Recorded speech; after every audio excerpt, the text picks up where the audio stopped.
Well, hey, I'm glad you guys are with us today. Everybody doing good out there? Doing good? Yeah, good. Glad we're here. Welcome to those joints online as well. And when I was a kid, my very first job that wasn't like mowing the lawn and have my parents pay me, well, first like kind of real job, I had a thing, it was called a paper route. They used to have this thing called the newspaper. For some people, remember that? But I had my very first job when I was 12 years old. I had a paper route, and I would do this one paper. It wasn't the regular paper. It was this one that came out on Tuesdays. And I had 100 houses in this trailer park that I'd have to deliver these newspapers to every Tuesday. And so the papers would come to my house, and I'd have to get them all together and organize and everything. And I had two newspaper bags. And so they were like these big bags. They had like a kind of a side shoulder strap, and they had a big bag on the side. And I'd fill both of those up, so it'd be 50 papers in both, and they were kind of heavy. And so this trailer park was behind my house, and to get to the front of the trailer park, it was kind of a long ways around to get to the front. But I had a fence, and I could just hop over the fence, right? And deliver that. And so I'd have to throw these big bags over the fence, and then I would always cut myself climbing over the fence and things like that. And then I'd put both of the bags around, like one on one shoulder, one on the other one, and they were like heavy, and it was like hard. And so I'd set out and start delivering the papers, and when I remember like when I would start doing it, I would be like, man, these are like really heavy. They're like digging into my shoulder. They're like heavy. And then as you go, a little bit easier, and you get to the end, and you have hardly any left. And then when I had to go back, to throw those bags over the fence and climb over, it was much easier at that point. But it was hard when you were doing it. But I remember after I was doing that, I did it for a couple of years. It like made me strong as a middle schooler at that point. Like it gave me some strength. I was on the wrestling team back then and stuff too, and like I didn't enjoy like doing the paper route. It was nice when you get the paycheck, yeah, but it made me strong, and it helped me with my sports and things like that. And even though I didn't like it, I liked some of the results of it. Right? Do you guys trace anything in your life like that? Like something that maybe you don't like to do, or something that was really hard and you went through it? And you didn't like it maybe at the time, but you look back and you're like, I'm glad I did that. It like developed me. And maybe you're like, yeah, every Monday I have to like go to work. I hate doing it. And not talking that. I'm talking like maybe something a little bigger than that. Like what's something that you've done in your life that was hard, or maybe you look back, you went through something, but you look back and it maybe developed you. It shifted your life. It built character. Can you think of something like that? They say, what doesn't kill you makes you stronger, right? That's what they say. And maybe you've experienced that on some levels. And the interesting thing to me is this, like we all know that's true, right? I can even think as a father, like I want my kids to have a good life. I don't want to make it like easy for them. I want them to be able to take responsibility for themselves, right? So they have to kind of figure some things out for themselves sometimes because, working through hard things makes you develop your life and your character and things like that. And so, like, we know that. We know that we have to go through maybe some hard things or do things that require responsibility that we sometimes don't like. Like, we know all that in our heads. But then when it comes down to it, there's just so many times I think we have this underlying expectation that God should just fix all my problems. Like I prayed about it. Can you just fix all of my problems?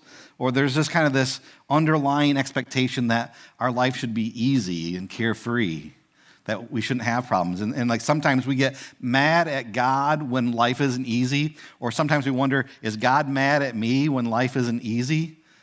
But maybe there's more to it, right? Like what doesn't kill you makes you stronger. Maybe there's something more to this life. And we're going to be looking at this concept in the book of James today. This is all part of our year-long journey through the New Testament. We've been studying through all that. We've made it almost all the way to the end. We only have a few more to go. And so we began in September looking at the life of Jesus, and we talked in the fall about the history of the church in Acts. We went through all of Paul's letters, and we're kind of in the home stretch here and wrapping up with this. And so we're in the book of James. We're actually be in the book of James today and next week as well. And so James is the author, obviously. That's why it's called the book of James. And he is a brother of Jesus. And the interesting thing is that if you go through the life of Jesus, when we looked in those earlier books in Matthew, Mark, Luke, and John, when we see the accounts of Jesus' life, we don't see a lot of information about Jesus' brothers and sisters. In fact, we don't have limited information about even Jesus' parents, a little more about Mary than Joseph even. And so we don't see a whole lot about James, but we do see him mentioned a little more as we get into the book of Acts. What we see is that James becomes like a leader in the church. Could you imagine though, like being Jesus' brother? Like my brother was valedictorian. Yeah, exactly. It's like, and I mentioned last week I got a C in gym. Oh, man, that was rough, right? My brother, like, never got in trouble, blah, blah, blah. My mom still says stuff like that. Like, could you imagine, like, Jesus is your brother? It's like, how many times did Mary say to James, why can't you be more like your brother? And he's like, he's Jesus, come on. This is like, what am I supposed to do? But, so I was wonder if there was a little sibling tension there growing up. I don't know. But what we see is that we see that Jesus dies and he rises again and he ascends to heaven. And then we see the book of Acts. There's all of this stuff as the church is beginning. And James becomes a foundational piece of that, kind of one of the pillars of the early church, a leader in the church. We see this, that he has roles that he plays in Acts chapter 12. We see that in Galatians 2. In Acts 15, there was a major role. Then they're trying to bring the good news of Jesus to the world. And James, they have this big council with the Jewish people, and James says, let's not make it hard for the Gentiles to be able to follow Jesus. And so he plays a pivotal role of shifting the direction. And so we see that he's one of these leaders. And so when we come to the book of James, we see that he has a lot of great wisdom to share.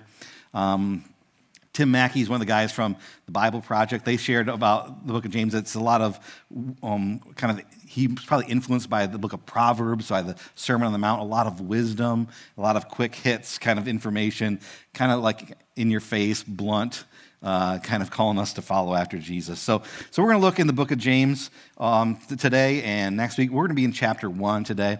And so I encourage you to look with me in the book of James, chapter 1. If you don't have a Bible, as always, we'd love to give you a Bible. If you just stop by the Next Step Center, we'll give you one. But always encourage you to check out the YouVersion Bible app as well.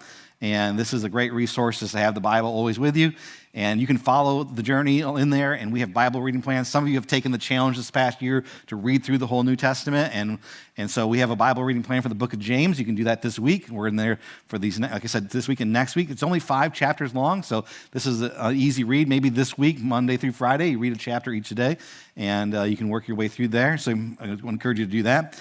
And we have extra notes and insight in there too, so you might want to check out the Bible app in there. So let's look in the book of James, chapter 1, verse 1. It says this, James, a servant of God and of the Lord Jesus Christ, to the 12 tribes scattered among the nations, greetings.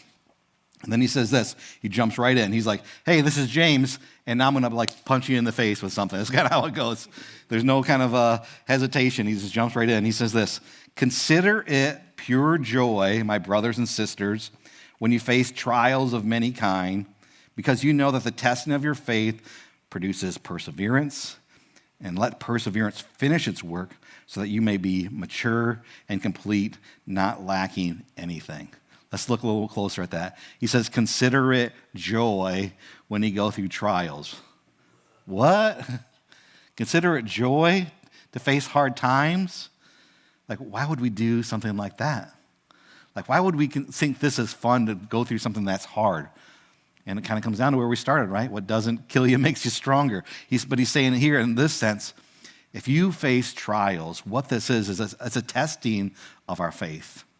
And it says when we allow our faith to be tested, it produces perseverance. And when we let perseverance finish its work, then we can have a faith that is mature and complete and not lacking anything. You see, God's goal for your life isn't to make it easy and comfortable. That's not God's goal. God's goal for your life is for you to be whole and to have a mature faith. Again, we talk about this like God the Father. I think of this like with my kids. Like I want my kids, I want to like bless them. I want to do things that are fun for them. I want them to have good stuff. But I also want them to one day be able to leave my house and succeed on their own and to be able to face the trials on their own and and not have me always come in and rescue them. And that takes them taking some responsibility for this. It takes them walking through some hard stuff. So that means as a father, I can't always just bail them out. That means as a father, I just can't make life always easy for them. I need to allow them to go through some situations that might be challenging for them. I need to actually provide opportunities for them, not just to sit in their rooms, but to say, hey, let's come out and let's do this stuff. And here's some responsibility. You need to vacuum your room and clean it, and like things like that. Like those are things you do as a parent, right? They're not enjoyable for the kid, but there's something that to learn and mature. In the same sense, God wants us to learn and mature in our faith. And so he doesn't always just bail us out. And it says when we face trials, he is always there for us, but it's a testing of our faith. Will I trust God? Will I put my trust in him and not myself? Will I put my trust in his ways? Or will I just do whatever I think is right in the moment? Will I trust him and not my emotions? Will I trust him? It's a testing of your faith. So his goal is for you to be whole and complete, and it says not lacking anything. And the whole idea of that is that when we have a mature faith, that our faith is not fazed by the things of this world, by the struggles, by the trials, when things get hard, when we face things that are challenging. When we have a mature faith, we're not fazed by those things because we've seen God work through it all. I want you to see this a little bit in action, too, and what this means.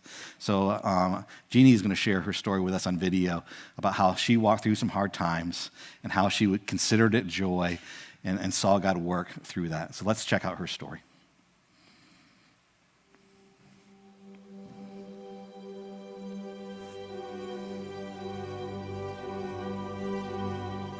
James is actually one of my favorite books of the Bible for a lot of reasons, and one of them is I feel like James has got all these bite-sized nuggets of wisdom that are easy to kind of chew on, take in, rather than some of the longer-winded other books of the Bible that I find more difficult and more challenging. One of the things I like about James in chapter 1 is there are some really pertinent challenges that I've seen in my life. If you look at James chapter 1, verses 2 and 3, it says, "Consider it pure joy, my brothers, whenever you face trials of many kinds, because you know that the testing of your faith develops perseverance." Another translation says, "Count it pure joy."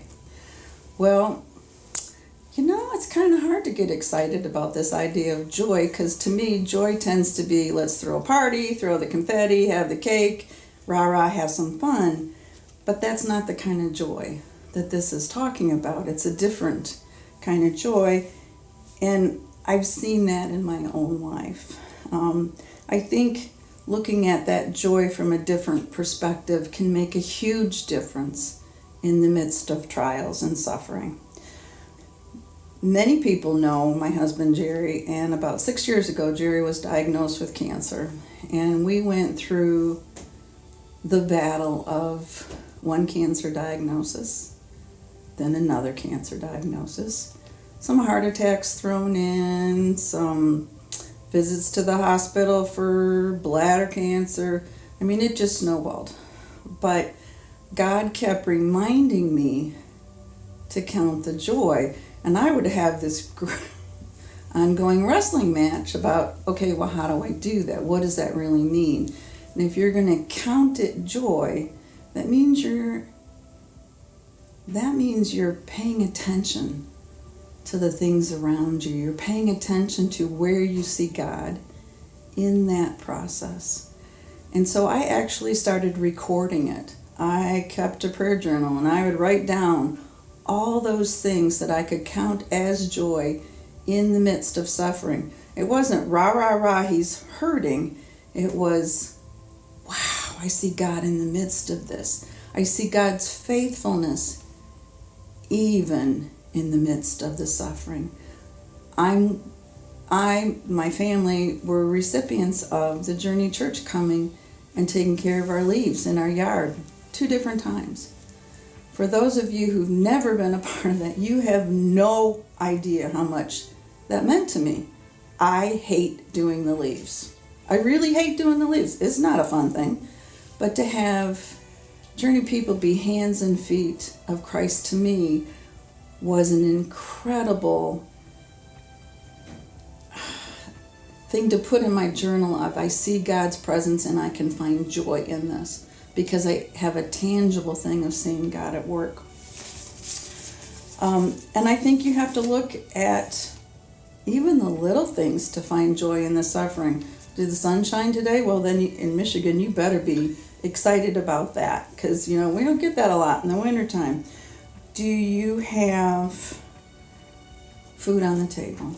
Do you have a roof over your head? Do you have a doctor who understands? Whatever it is that's going on in your suffering, I could start looking at those from a different perspective rather than why us or being angry or just wallowing in how bad things were. Counting it joy meant changing my perspective in the process. And it changed my ability to endure the suffering. It didn't change the actual suffering. Jerry still suffered with cancer. Jerry still died because of the cancer. But we could count it all joy, all of my family, that you know what? He was in a better place now. He's not suffering. We know where where he went, and he knew where he was going. And that gave him the ability to endure the suffering also. Chapter 4, verse 10 in James says, "Humble yourself before God, and he will lift you up." And you know what? I've seen that over and over and over again. That God who says, I'm with you in the suffering, you can count it all joy. You can see that there are good things still going on. And really for me, the greatest joy is that season of my life caused me to grow. It caused me to grow in my faith. And I am only able to sit here and say these things based on the fact that God is so good. He is faithful in the suffering, and I can continue to count on that and count it joy. And I think that joy comes from knowing him better.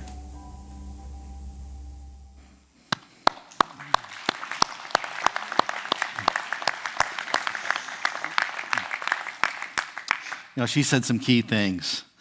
I mean, going through trials is not fun. Going through hardships, when things are challenging or difficult, it's not fun.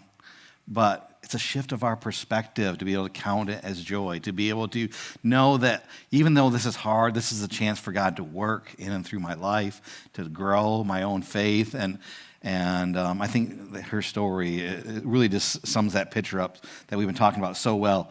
And, this whole idea of how our faith can be mature through the challenges. That story is really even written on our DNA of who we are. Like the idea of like your muscles, if you were going to build strength in the gym and try to get more muscles, it actually happens through resistance, right? You get actually like if you work your muscles properly, it actually like tears your muscles. You get these little tears, and which causes your muscles to rebuild, and it makes you stronger. It's this term called hypertrophy. So maybe you've heard of that before or not. But it's even in our bones. Like your bones will build density over time if you are taking on more weight. Our immune system, right? Our immune system is when we have exposure to certain pathogens, it helps our immune system learn and to respond so it's more effective later. Like this whole concept of going through a trial is written in our DNA of who we are. So this is a whole different perspective, right? Shifting to consider it joy or count the joy even in the middle of those trials. And if we do that, our faith can grow and be mature. And so how do we do that, and what does that look like? We really get more out of this whole chapter of James. So let's continue to look at that. It continues on. It says this in verse 4. If any of you lack wisdom, you should ask God, who generously gives to all without finding fault, and it will be given to you. When you ask, you must believe and not doubt, because the one who doubts is like a wave of the sea blown and tossed by the wind. That person should not expect to receive anything from the Lord. Such a person is double-minded and unstable in all they do. And so it says here, like, if we want to have that perspective change in our life, if we want to face those trials and build perseverance or endurance, as Jeannie said, if we want to have this mature faith, it says, ask God for wisdom in the middle of it. Don't just trust in your own wisdom. Like, look beyond that. Ask God for wisdom. Then it talks about doubts. And it's not talking about, like, there's maybe moments in our life when we doubt. What this is talking about is this idea of, okay, I'm going to trust God, and then I'm double-minded and say, like, I'm going to give it over to you, God, and then when it comes to it, it's like we just kind of take it back. Or it's saying, like, I'm going to trust in God's ways. We say that with our mind, but then when it comes down to it, we do the opposite of that.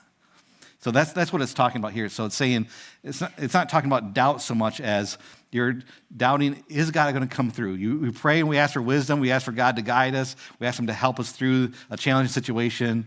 But we might pray that, but then we just take it all back and take it into our own hands. So that's what it's kind of talking about there. So it's like, if we want to have mature and a wholeness to our life, we have to look to God and trust him through the trials. It goes on to say this. It says, believers in humble circumstances ought to take pride in their high positions, but the rich should take pride in their humiliation, since they will pass away like a wild flower. For the sun rises in the scorching heat and withers the plants. Its blossoms fall and its beauty is destroyed. In the same way, the rich will fade away even when they go about their business. So here it says, basically, don't put your trust in stuff or money. Be humble. Don't be prideful and like, look at all the stuff I got. So many times we think that if we just have a little more, then life will be easy. We'll be able to get through those trials. But here it says, money, stuff, it fades away so easily. It's here one day and gone the next, or we can't take it with us. And it's saying, don't put your trust in riches or in stuff. And it continues, it says, blessed is the one who perseveres under the trials. Having stood the test, that person will receive an eternal crown that has been promised to those, that the Lord has promised to those who love him. When tempted, no one should say, God has tempted me. For God cannot be tempted by evil, nor does he tempt anyone. But each person is tempted when they are dragged away by their own evil desires and enticed. Then, after that desire has been conceived, it gives birth to sin, and sin, when it is full grown, gives birth to death. Don't be deceived, my dear brothers and sisters. Every good and perfect gift is from above, coming down from the Father of heavenly lights, who does not change like the shifting shadows. Here's talking about there's a difference between temptation and trials. Here at the beginning of James says, consider these trials with joy, because this is our developing of our faith. And here it says that God does not tempt us. See, there's a little bit difference between a trial and temptation. Here it says temptation is about sin. God does not try to trick us into sinning. That's not what this is about. But as God the Father, he will allow us to walk through a hard situation so we can test our faith. There's a difference between that. And he says temptation is about sin, and that begins in our minds. And as we consider different things and are enticed, it gives birth through our actions, but it all begins in our minds. This is why I said a little bit ago, ask God for wisdom. Shift your perspective when it comes to trials. It's all because it all begins in our mind. We have to guard our minds and our hearts. Excuse me. So there's a difference between temptation and trials. And it says here, God is not going to give us something bad. Everything good is from God, the Father of lights. And so God's not trying to trick us into sinning, but he's going to allow us to walk through trials to test our faith. He's not going to put us in situations where we would be tempted, but he will allow us to walk through a trial. There's a difference between them. And so it continues, it says this, he chose to give us birth through the word of truth, that we might be the kind of the first fruits of he created. My dear brothers and sisters, take note of this. Everyone should be quick to listen and slow to speak and slow to become angry. If we want to have a mature faith, quick to listen, slow to speak, slow to become angry. Because human anger does not produce the righteousness that God desires. Therefore, get rid of all the moral filth and the evil that is so prevalent and humbly accept the word planted in you, which can save you. Then it says this, do not merely listen to the words and so deceive yourselves, do what it says. It says we can't just come to church or read our Bibles and hear it and listen. That's not the point. The point is to have this mature faith that is be able to persevere through life and its trials. See, the point is we have to do what it says. It doesn't do us any good just to know it with our heads. Like the demons, they know about God. Like they know about him. So we have to go beyond what they're doing. So we have to take it beyond just our head knowledge and put it into practice. We have to do what it says. It says, anyone who listens to the word but doesn't do what it says is like someone who looks at his face in the mirror and then after looking at himself goes away and immediately forgets what he looks like. But whoever looks intently into the perfect law that gives freedom and continues in it, not forgetting what they have heard but doing it, they'll be blessed in what they do. See, if we just listen and don't do it, it says that we're like someone who looks in the mirror and then walks away and forgets what they look like. Now, I know some of you spend a lot of time in front of the mirror getting ready for today, right, to show up to church. I'm not one of those because I haven't combed my hair since 1996. And sometimes I don't even look at myself in the mirror before I walk out of the house. I should do that more often, just to check I don't have like stains from breakfast or something on my shirt. But it says here, it's like you look at yourself in the mirror and you walk away not knowing what we look like. It's like forgetting who you are. So, and how is that like what we see is when he says to listen to the words and do it? See, the idea is when we look to God's words in the Bible, when we hear the message of Jesus, it's really giving us a glimpse of who we really are, what our identity is, what God thinks about us. And if we don't do it, it's like forgetting all those things and falling back in to these other traps that really tend to downgrade our life. But God is the one who wants to give us everything good because everything good comes from him, the Father of lights. And so when we look to his word and we put it into practice, it's really realizing like who we are in this relationship with him and not forgetting that, putting that into practice. It goes on to say this. It says, those that consider themselves religious and yet do not keep a tight rein on their tongue deceive themselves, and their religion is worthless. Like we have to watch what we say. We can't say like Jesus loves you out of one side of your mouth and curse someone else just because they're on the other side of the political aisle or whatever it might be. We have to watch our tongues.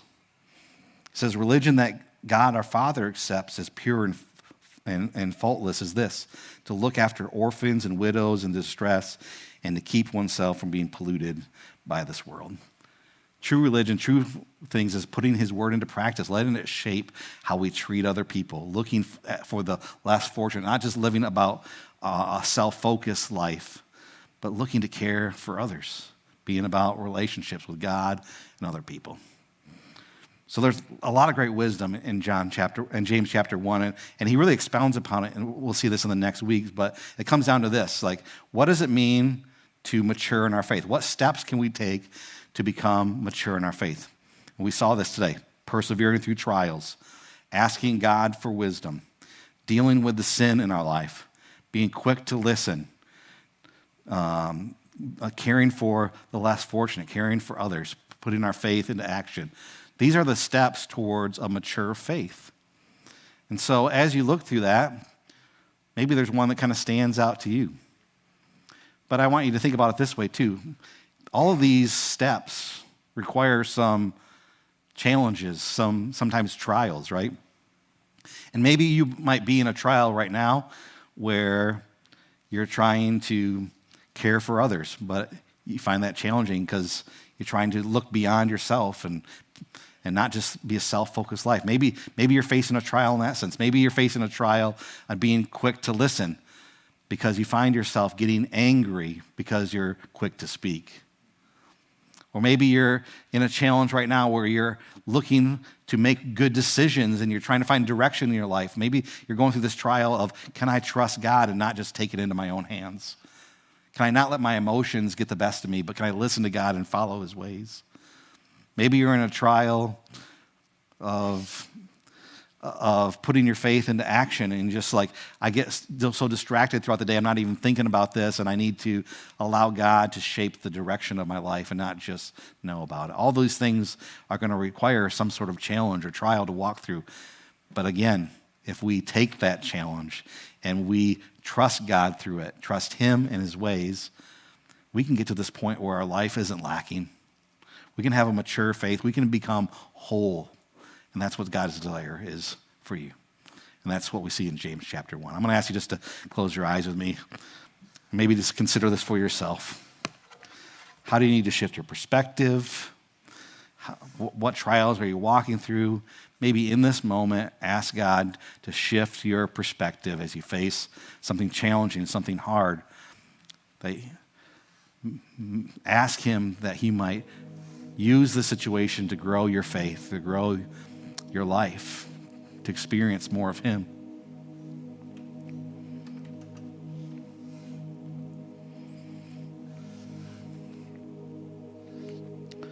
Lord God, we thank you for the promises we see in your word that you never leave us, that you're always there for us. We can cast our cares on you.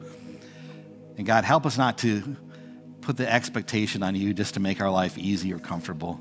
Help us to have a right perspective of this. May we face these trials that we have to face, these struggles, these sometimes hard decisions. May we face them with this knowledge behind it, that you are trying to develop us towards maturity and completeness. May we keep that in perspective as we go through these trials, as we look to be quick to listen, as we look to put our faith into action, to look to others' needs first, as we do all these things. May you give conviction in our hearts so that we might follow after you, so that we might see you at work in our lives. We look to you, God, in your name. Amen. We're going to respond with a song. I invite you